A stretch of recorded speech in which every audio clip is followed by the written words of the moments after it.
الرحيم نحمده ونصلي ونسلم على رسوله الكريم أما بعد فقد قال الله تبارك وتعالى في القرآن المجيد والفرقان الحميد أعوذ بالله من الشيطان الرجيم بسم الله الرحمن الرحيم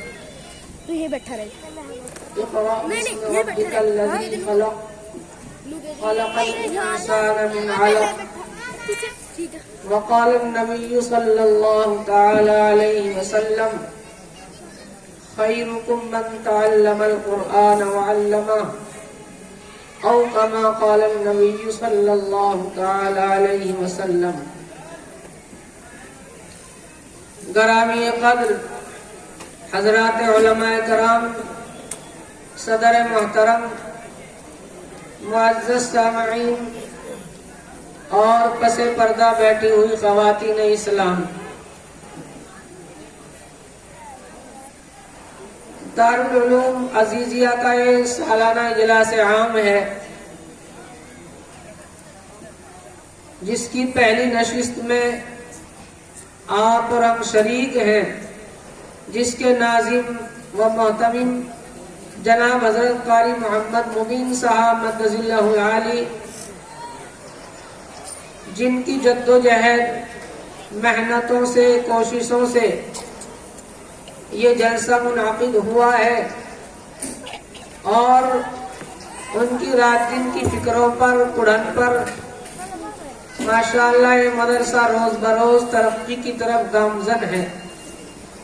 ان کی سادگی اور ان کی شرافت، ان کی تواضع بے نظیر اور بے مثال ہے، اور ان کے ساتھ کام کرنے والا جو عملہ ہے ماشاءاللہ وہ بھی بہت تربیت یافتہ ہے. کئی سالوں سے مستقل یہاں آنا جانا ہے. جلسے کے تعلق سے یہاں کے اساتذہ سے، پڑھانے والوں سے جو ملاقات ہوتی ہے ماشاءاللہ انتہائی سادگی اور شرافت کا مظاہرہ سامنے آتا ہے. ہمارے ناظم جلسہ جناب حضرت قاری محمد سلیم صاحب مدظ اللہ العالی اپنی خوبصورت نظامت کے ساتھ آپ حضرات کو سمجھا بجھا کر ماشاءاللہ روکنے کی، جم کر بیٹھنے کی کوشش کرتے رہتے ہیں، لیکن دیکھا جا رہا ہے یہاں نہیں اکثر جگہوں پر کہ آج مسلمانوں کے اندر سے دین کی اور دینی پروگراموں کی اہمیت و عظمت کم ہوتی جا رہی ہے. ہم نے اپنے بچپن میں دیکھا ہے، اب سے تقریباً 40-42 سال پہلے ہمارے علاقے میں ایک مولانا گجرات سے تشریف لاتے تھے، مولانا حقانی کے نام سے.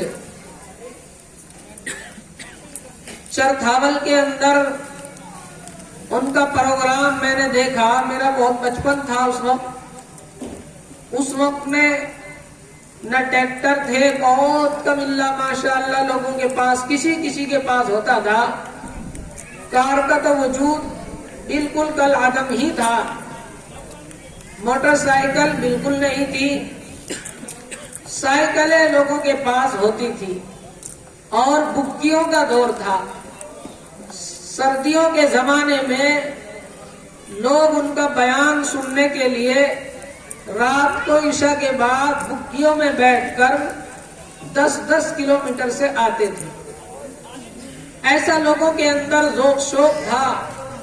اور ہم سے 20 سال پہلے تک بھی ہم نے دیکھا کہ جس گاؤں میں جلسہ ہوتا تھا اس گاؤں میں جیسا عید کے دن جشن اور خوشی ہوتی ہے ایسا ماحول رہتا تھا. لیکن بات وہی ہے کہ آدمی جس چیز پر محنت کرتا ہے وہی اس کے دل و دماغ کے اندر سما جاتی ہے. اب اس لیے کہ ہم لوگوں کی ساری محنت، ساری فکر، ساری کڑھن، ساری سوچ دنیا پر لگی ہوئی ہے. اس لیے دین کی کیسی ہی مجلس ہو، کیسا ہی پروگرام ہو، اس کی طرف ہماری کوئی توجہ، کوئی دھیان نہیں رہتا۔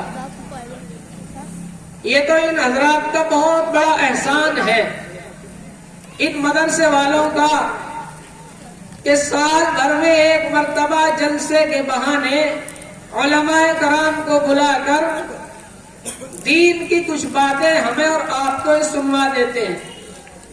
ان کا ہمیں احسان ماننا چاہیے۔ رہا مسئلہ چندہ دینے کا، چندہ تو نبی کی سنت ہے۔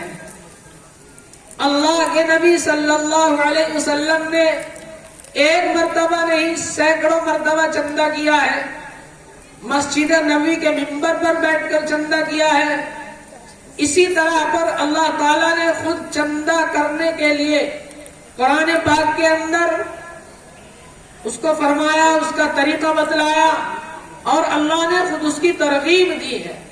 من ذا الذی یقرض اللہ قرضا حسنا، اس میں اسی طرح اشارہ ہے۔ کوئی آدمی اگر کہے بھائی مدرسے والے چندہ مانگتے ہیں، چندہ کرتے ہیں، شکر ادا کرو، اللہ کا شکر ادا کرو، یہ تمہارا مال ایسی جگہ لگوا رہے ہیں جب تم ایک ایک نیکی کے محتاج ہوگے، اس وقت میں یہاں دیا ہوا تمہارے کام آ جائے گا۔ میں آپ کو اسی پر ایک واقعہ سناتا ہوں۔ کوئی اللہ والے ایک بزرگ کسی قبرستان سے گزر رہے تھے، انہوں نے دیکھا ایک قبر کھلی ہوئی ہے اور ایک مردہ اس کے اندر بیٹھ کر قرآن پاک پڑھ رہا ہے۔ یہ اس کے قریب لگے اور اس کو ہلایا، معلوم کیا کہ قبر میں قرآن پڑھنا۔ اس نے بتلایا کہ میں دنیا میں قرآن پاک کی تلاوت بہت کرتا تھا، اللہ تعالیٰ نے فرشتے کو بھیجا اور فرمایا کہ جاؤ ان سے معلوم کرو جو عمل یہ پسند کرتے ہو، ہم اسی کی اجازت ان کو دے دیں گے۔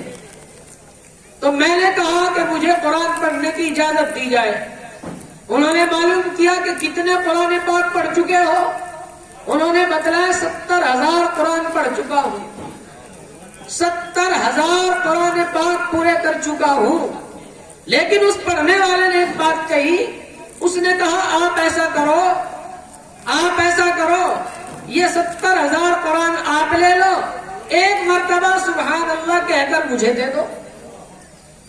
انہوں نے کہا یہ کیا بات؟ ارے قرآن کہتے ہیں کہ ایک لفظ پر جو وعدہ ہے وہ بہت بڑا ہے، ایک سبحان اللہ کی کیا حیثیت قرآن پاک کے اجر اور ثواب کے بدلے میں؟ تو اس پڑھنے والے نے کہا آپ کو یہ معلوم نہیں، میں اس وقت عالم برزخ میں ہوں، یہاں کوئی عمل کرنے پر کوئی ثواب نہیں ملتا، آپ ابھی دنیا میں ہیں اور دنیا دار العمل ہے، ایک مرتبہ سبحان اللہ کہہ کر مجھے دو گے، آج بھی اس کا ثواب مجھے مل جائے گا۔ اس لیے کہ میرے بھائیوں، کتابوں کے اندر ہم نے پڑھا ہے مرنے والا آدمی زندوں کا ایسا محتاج ہوتا ہے جیسے ڈوبنے والا آدمی ایک تنکے کا محتاج ہوتا ہے۔ اس لیے کہ ڈوبنے والا آدمی ایک تنکے سے بچ نہیں سکتا، لیکن وہ سہارا تلاش کرتا ہے، مجھے کوئی سہارا مل جائے۔ ایسے ہی مرنے والے آدمی کی نگاہیں زندوں کی طرف لگی رہتی ہے، کاش کوئی میرے لیے ذرا سا ہی کچھ بھیج دے۔ ہاں میں نے فضائل صدقات کے اندر پڑھا، حضرت شیخ رحمت اللہ علیہ نے لکھا ہے کہ ایک بزرگ نے خواب دیکھا کہ قبرستان کی ساری قبریں کھلی ہوئی ہیں، شعبان کی 15ویں رات ہے اور مردے اپنی قبروں سے نکل نکل کر کوئی ادھر بھاگ رہا ہے، کوئی ادھر بھاگ رہا ہے، کوئی ادھر جا رہا ہے، اور کوئی کچھ لے رہا ہے، کوئی کچھ لے رہا ہے۔ ایک نوجوان کو دیکھا، وہ اپنی قبر پر آرام سے بیٹھا ہوا ہے۔ انہوں نے اس سے معلوم کیا کہ تم کیوں بیٹھے ہو اور یہ کیوں بھاگ رہے ہیں؟ تو اس نے بتلایا کہ اللہ والے کیا بتلاؤں، اصل بات یہ ہے آج شعبان کی 15ویں رات ہے، سب لوگ زندے اپنے مردوں کے لیے کچھ نہ کچھ ثواب بھیج رہے ہیں، کوئی قرآن پڑھ کر بھیج رہا ہے، کوئی صدقہ خیرات کر کے بھیج رہا ہے، اور کوئی نفل پڑھ کر کے بھیج رہا ہے، اور کوئی کسی طریقے سے بھیج رہا ہے۔ یہ سب بھاگ دوڑ کر کے اپنا اپنا ثواب لے رہے ہیں۔ تم کیوں بیٹھے ہو؟ اس نے بتلایا میرا دنیا میں کوئی نہیں ہے، میں اس انتظار میں ہوں اللہ کرے کوئی میرے لیے بھی کچھ بھیج دیتا۔ ہاں آج میں اور آپ زندہ ہیں۔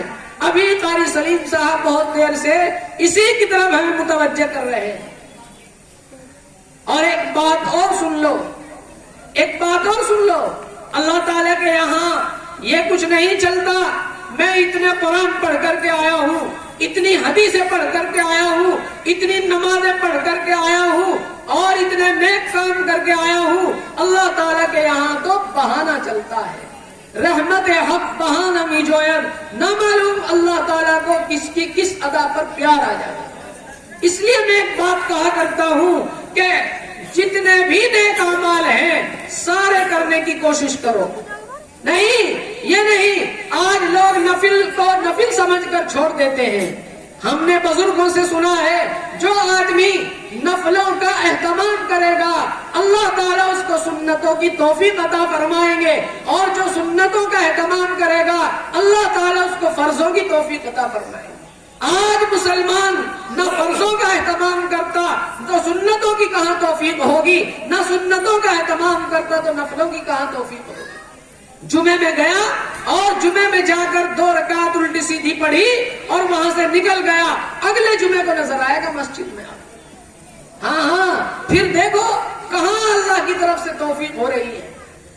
ہزاروں بار اللہ تعالیٰ سے توفیق مانگنی پڑے گی، ہزاروں بار اللہ تعالیٰ سے توفیق مانگنی پڑے گی۔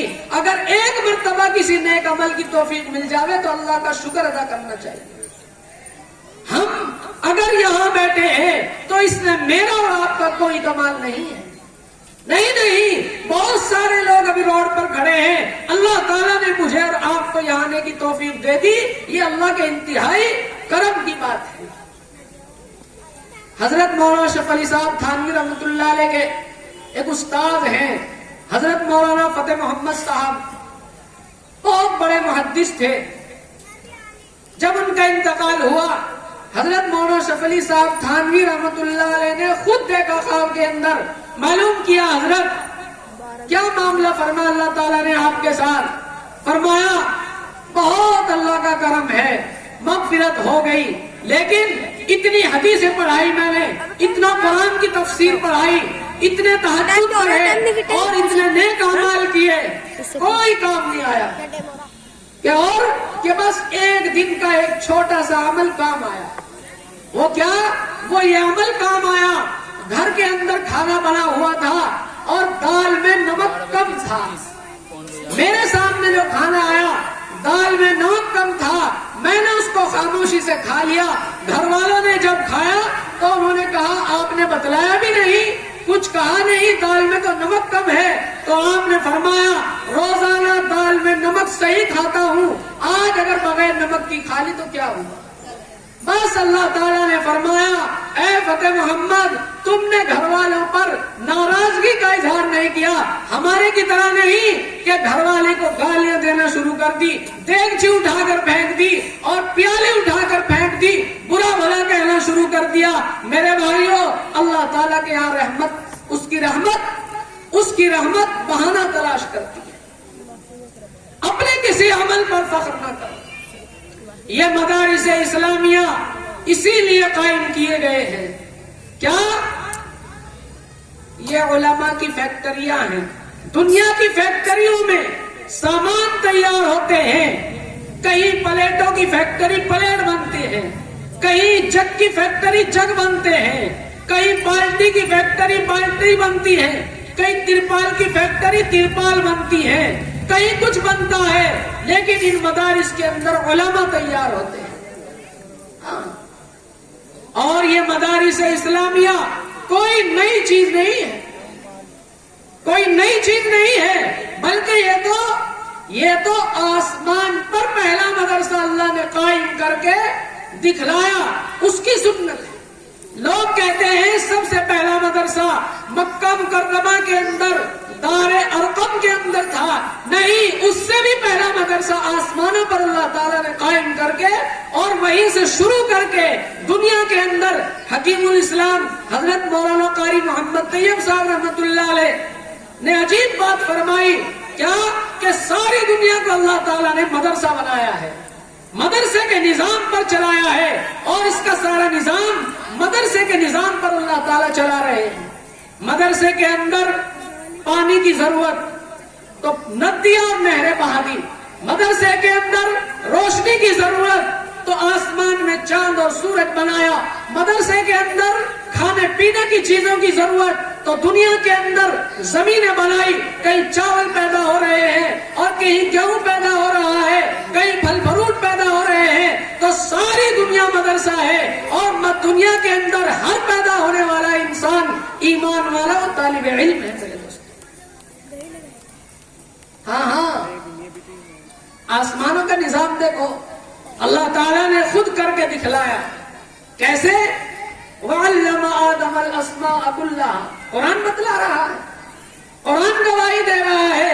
اللہ تعالیٰ نے پہلے فرشتوں کو بتلایا، پھر اللہ تعالیٰ نے آدم علیہ السلام کو ساری چیزوں کے نام سکھلائے، پھر فرشتوں سے فرمایا تم بتلاؤ، لا علم لنا الا ما علمتنا، کہ نہیں ہمارے پاس تو علم نہیں، جتنا آپ نے بتلایا اتنا ہی۔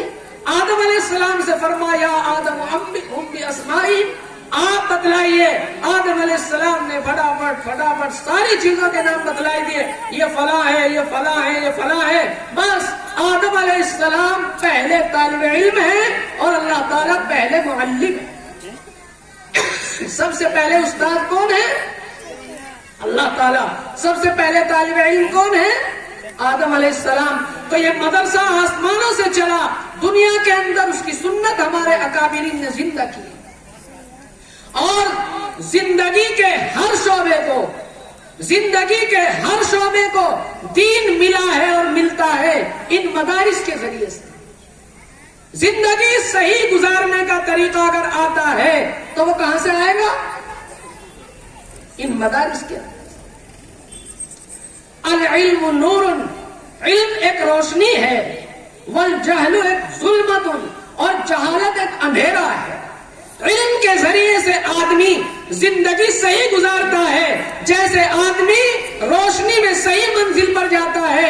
اندھیرا اگر ہوگا، گرنے کا خطرہ، ٹکرا جانے کا خطرہ، ایسے ہی اگر آدمی کے پاس علم نہیں ہوگا تو وہ غلط کرے گا، زندگی میں اس کی بہت ساری غلطیاں اس سے ہوتی رہیں گی۔ اس لیے میرے بھائیوں، یہاں ان مدارس کے اندر کیا ہوتا ہے؟ یہاں علماء پیدا ہوتے ہیں، ایسے ایسے علماء ان مدارس کے اندر پیدا ہوئے ہیں جن پر لوگ اور ساری دنیا ناز کرتی ہے۔ لیکن ایک بات میں اپنی مستورات سے، ماؤں بہنوں سے بھی کہنا چاہتا ہوں، اس لیے کہ مجمع عورتوں کا ماشاءاللہ کافی ہے، آپ حضرات سے بھی کہہ رہا ہوں اور عورتوں سے بھی کہہ رہا ہوں، کیوں؟ آپ گھر کے ذمہ دار ہیں، عورتیں آپ کے ماتحت ہیں۔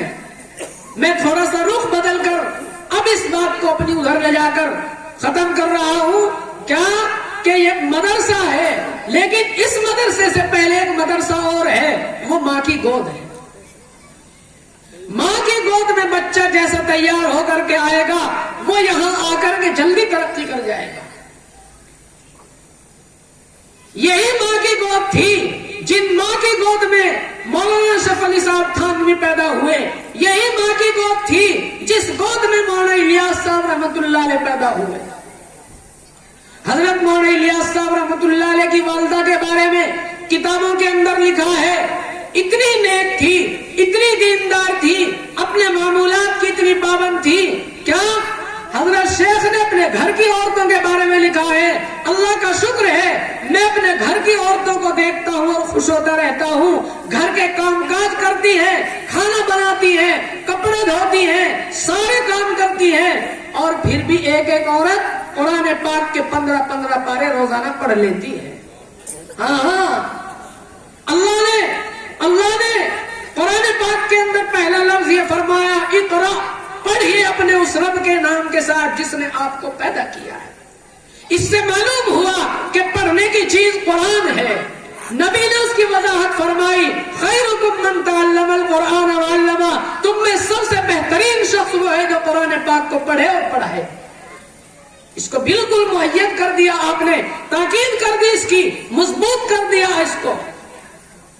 ایک دن کی بات ہے، میں کاندھلے تھا، حضرت مولانا افتخار صاحب رحمۃ اللہ علیہ، اللہ تعالیٰ ان کو غریق رحمت فرمائے، ان کے درجات کو بلند فرمائے، ایک حافظ صاحب میرے سامنے وہاں بیٹھے ہوئے تھے اور انہوں نے یہ بات کہی، حضرت میں روزانہ اس وقت تک نہیں سوتا، اللہ کا شکر ہے روزانہ جب تک 15 پارے نہیں پڑھ لیتا۔ تو حضرت لیٹے ہوئے تھے اور جوش میں بیٹھ گئے اور یہ بات فرمائی، سبحان اللہ سبحان اللہ، جنت واجب ہو گئی آپ کے لیے۔ کیوں؟ دنیا میں جس چیز سے محبت کرو گے مرنے کے بعد وہی تمہارے ساتھ رہے گی۔ اور حافظ قرآن سے تو کہا جائے گا کیا، پڑھتا جا اور جنت کے درجوں پر چڑھتا جا، جو قرآن کا جہاں آخری لفظ ہوگا وہی تیرا آخری مقام ہوگا جنت کا۔ ہم یہ نہیں کہتے آپ اپنے بچوں کو ہندی انگلش نہ پڑھاؤ، ہم کہتے ہیں اپنے بچوں کو ڈاکٹر بناؤ، وکیل بناؤ، جج بناؤ۔ ہماری نمائندگی ہر شعبے میں ہونی چاہیے۔ اللہ نہ کرے ہمیں تھانے میں جانے کی ضرورت پڑ گئی، ہمارا ایک آدمی وہاں بھی ہو۔ اللہ نہ کرے ہمیں عدالت میں کچہریوں میں جانے کی ضرورت پڑے، ہمارے وکیل ہمارے جج وہاں بھی ہو، سب جگہ ہماری نمائندگی ہو، لیکن سب سے پہلے ہمارے بچے قرآن پاک پڑھ کر مسلمان ہونے چاہیے۔ یہ بنیادی بات ہے۔ بہرحال حضرت مولانا الیاس صاحب رحمۃ اللہ علیہ کی والدہ روزانہ کا معمول تھا 500 مرتبہ درود شریف پڑھتی تھی، 500 مرتبہ استغفار پڑھتی تھی، 1200 مرتبہ بسم اللہ الرحمن الرحیم پڑھتی تھی، 500 مرتبہ آیت کریمہ پڑھتی تھی۔ جی ہاں، یہ اعمال تھے، اس کی برکت یہ ہوئی مولانا الیاس صاحب رحمۃ اللہ علیہ پیدا ہوئے، 2.25 سال کی عمر میں جب ان کا دودھ چھڑایا گیا، میرے بھائیوں 1 پاؤ پارے کے حافظ ہو چکے تھے۔ غور کرو، ہمارے بچے 2.25 سال کے بولنا نہیں جانتے، اور ان کی والدہ فرمایا کرتی تھی، الیاس جب تو چلتا ہے مجھے تیرے اندر سے صحابہ کی بو آتی ہے۔ خدا کی قسم قربان جاؤں اس ماں پر جس نے ایسا الیاس جنا کہ جس کی برکت سے اللہ تعالیٰ نے لاکھوں نہیں کہہ رہا ہوں کروڑوں آدمیوں کو جہنم سے بچا کر جنت کا حقدار بنا دیا۔ کتنے شرابی تھے، کتنے کبابی تھے، کتنے بے داڑھی والے تھے، کتنے بے نمازی تھے، اللہ نے جنہیں توفیق دی اور جماعت والوں نے ان کی خوشامد کر کے ان کو جماعتوں میں روانہ کر دیا، اور پھر وہ وقت کے امیر صاحب بن کر کیسی زندگی گزار رہے ہیں۔ نفع ہوا کہ نہیں ہوا؟ اسی لیے ایک حدیث ہے، خیر الناس من ينفع الناس، لوگوں میں سب سے بہترین وہ ہے جو لوگوں کو نفع پہنچائے۔ اپنی ذات سے نفع پہنچانے والے بنو، نقصان پہنچانے والے مت بنو۔ ہے وقت کچھ بات کرنے کی؟ پانی پت کے اندر ایک بزرگ بو علی شاہ قلندر رحمت اللہ علیہ، نام سنا ہے نا، بہت مشہور ہیں۔ جب یہ پیدا ہوئے